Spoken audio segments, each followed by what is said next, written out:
أهم ميزة بالنسبة لدى السعودية هي الطاقة الشبابية اللي فيها، والميزة الجيدة أنهم شباب واعي قوي لديه طموح رائع، مثقف، متعلم بشكل جيد، مبدع، لديه قيم عالية.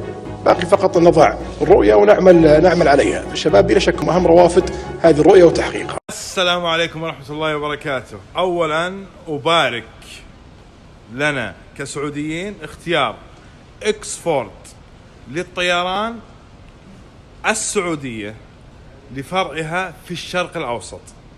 ليش اخترت السعودية وهي معهد عمره أكثر من 80 سنة، خرج معظم الطيارين حتى بالحرب العالمية. اختار السعودية لأن هي محطة الشباب اللي ممكن تغذي الوطن العربي بالطيارين مستقبلا. حاب تكون طيار، حاب تكونين طيارة، خليك معي في هذا. لكن بقول لكم سر، شركة بوينغ قالت لشركات الخطوط بالخليج أنتم قاعدين تشترون طيارات فارهة وكبيرة وبعدات كثيرة، لكن ترى ما عندكم طيارين. انتبهوا لا تفوتون بالحيط، كل طيارينكم أجانب. خليني أقول لكم سر ثاني ومعلومة ثانية يمكن ما تعرفون. من أعلى الرواتب هي رواتب الطيارين. شركتي المحبوبة للطيران ناس اللي يعطيها بوسة، من أول مربوط بالطيارين عنده 30,000، وهي مشكورة قاعدة تسعود كل الأسطول عنده. الإماراتية جنبنا مساعد الكابتن راتبه 80,000، الكابتن ياسر راتب 120,000. فالدراسة في هذا المجال تعطي خريج يربح ربح مرة عالي، والدراسة فيها 3 سنوات بس تصير كابتن. خليني بعطيكم تفاصيل كيف تكون كابتن. العقيد طيار عثمان أمطيري، الرئيس التنفيذي إكسفورد. مرحبا مليون. في معلومات حنا نجهلها لأن بعيدين عن السوق. اليوم أنا دخلت ودرست معكم وش مدى الوظيفة حسب 80 سنة أنتم قاعدين تخرجون منها طلاب في إكسفورد. وين كانوا طلابكم؟ كيف حصلوا على الوظائف؟ أول شيء راح يفيك طال عمرك، بالنسبة لحاجة الطيارين في المملكة وفي الخليج، هذه معلومة لنا نعرفها من المصنعين من طيارات بوينغ وإيرباص، وبحكم تخصصنا واختيارنا للسوق السعودي بنيناها على دراسة ميدانية لشركات الطيران اللي موجودة في المملكة وفي الخليج، وبناء عليها عرفنا من هنا إلى 2030 بالضبط كم الأرقام اللي محتاجها السوق السعودي والخليج. أعطني مثال. يعني مثلا على أعداد الطيارات اللي مشتريتها الخطوط السعودية وشركة طيران الناس والسعودية الخليجية وشركات الطيران الثانية اللي بالخليج، احنا نعرف الآن أعداد الطائرات اللي بتكون موجودة في 2030 وبناء عليها احتياجات الطيارين من هنا لتلك الفترة. في السوق السعودي عندنا بحكم المؤكد أنه يحتاج سنويا إلى 300 طيار سنويا، ومع الاحتياج الخليجي تقريبا 400 طيار. فعلى كذا احنا صممنا إمكانيات الأكاديمية أنها 400 كرسي سنويا. طبعا بهالدراسة هذه اتضح لنا شيء مهم جدا، اللي هو ليش احنا اخترنا السعودية كمكان نقيم فيه الأكاديمية.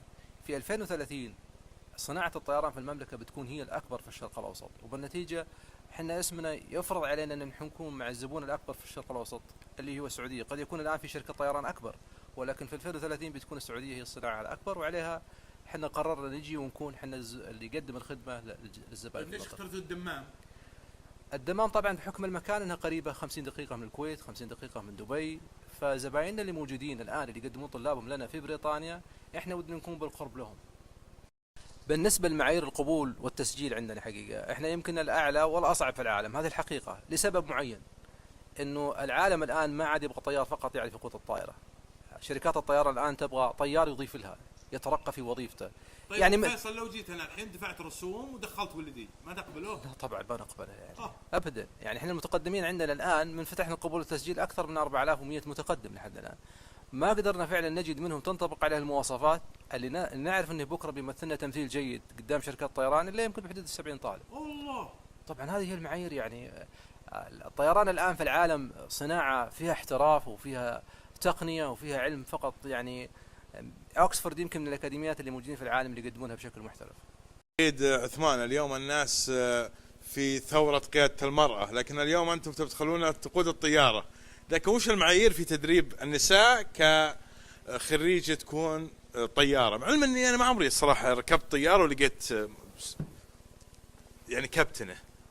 المرأة لا تفرق عن الرجل أو يختلفون عن أي شيء في الاستيعاب العلمي أو التقني. وبناء عليه يعني الهيئة لما سمحت في أن المرأة تقود الطائرة في المملكة كان حقيقة تماشي مع رؤية المملكة الاقتصادية ومع التطور في البلد. يمكن حنا في سي أكسفورد في المملكة وضعنا يمكن أشياء تناسب يمكن عاداتنا وتقاليدنا في خصوص توفير المدربات من إنجلترا سيدات. جميل. على أساس أنه الطالبات يتدربون عندنا بأريحية ويأخذون راحتهم في التدريب إن شاء الله تعالى. يوم كنا بالمدرسة بول ابتدائي ويسأل المدرس شو بدك تصير؟ كان دايم يا دكتور يا طيار. ولكن كان الواحد لما يكبر وده يصير طيار ما له حلول، لأنه يروح أمريكا أو يروح لبريطانيا أو يروح للأردن دول عربية، وأغلب اللي راحوا لدول غير كذا فلبين وغيره تفاجئوا شهاداتهم غير معترفين بها.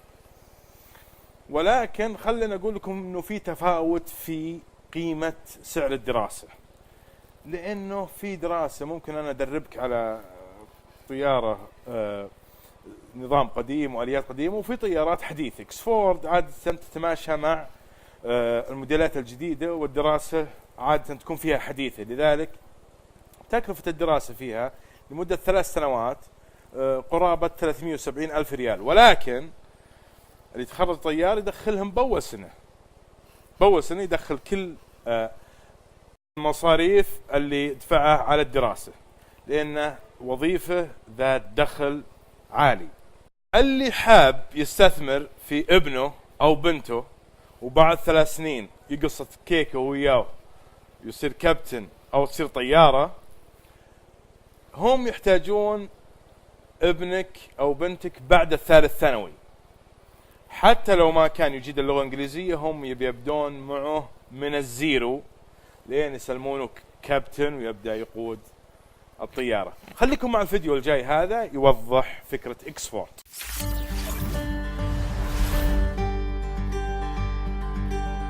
تدرون ليش اختارت أكاديمية إكسفورد للطيران السعودية لإنشاء أول أكاديمية طيران لها في الشرق الأوسط؟ لأن السعودية هي أكبر دولة في الشرق الأوسط اللي يحتاج حسب تقارير بوينغ 60 ألف طيار جديد خلال 15 سنة القادمة. نصيب السعودية منها 300 طيار سنويا. وبالمناسبة إضافة إلى تدريب الشباب حصلنا على موافقة هيئة الطيران المدني لتدريب النساء على الطيران من خلال كوادر تدريب نسائية لنضمن لهم تدريب آمن ومريح. وتبدأ رواتب الطيارين من 30 ألف ريال سعودي في بداية مسيرتهم المهنية، وتعتبر من أعلى الوظائف من حيث الدخل. وخلال 3 سنوات تهدف هيئة الطيران المدني إلى توطين جميع وظائف مساعدي الطيارين في المملكة وشغلها بسعوديين. 90% من خريجي أكاديمية إكسفورد للطيران يحصلون على وظائفهم مباشرة بعد تخرجهم في شركات الطيران العالمية، لأنها الأكاديمية الأولى على مستوى العالم وتعمل في هالمجال من 80 سنة. وتضمن الأكاديمية لك جودة التدريب على يد طيارين ومدربين محترفين وطائرات متطورة شبيهة في تقنياتها بطائرات النقل الكبيرة، يعني تقدر بعد تخرجك تقود أي نوع من أنواع الطائرات. والشركات تفضل خريجينا لهذه الأسباب وتعطيهم الأولوية في التوظيف.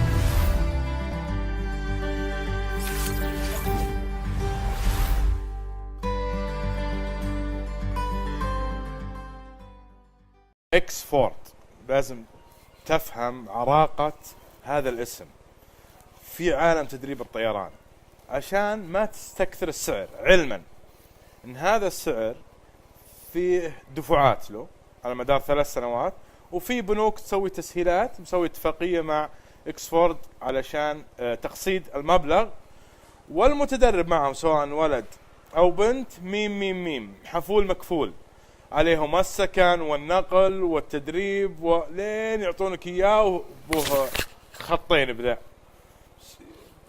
فقاعد بننتظر طيارين وطيارات سعودية. شكر موصول لهيئة الطيران المدني على تسهيل مهام إكسفورد داخل السعودية، وهذا فعلا فكرة جديد. حنا محتاجين لهذه الأكاديميات العريقة علشان ننقل شبابنا من مرحلة لمرحلة في وظائف نوعية. شكرا لكم، وأتمنى أن يولد من رحم هذا التقرير طيارين وطيارات سعوديين.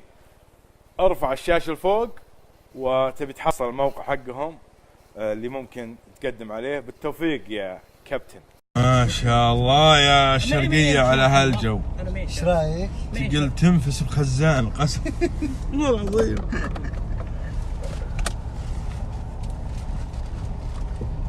شير طوبه. هلا اخوي.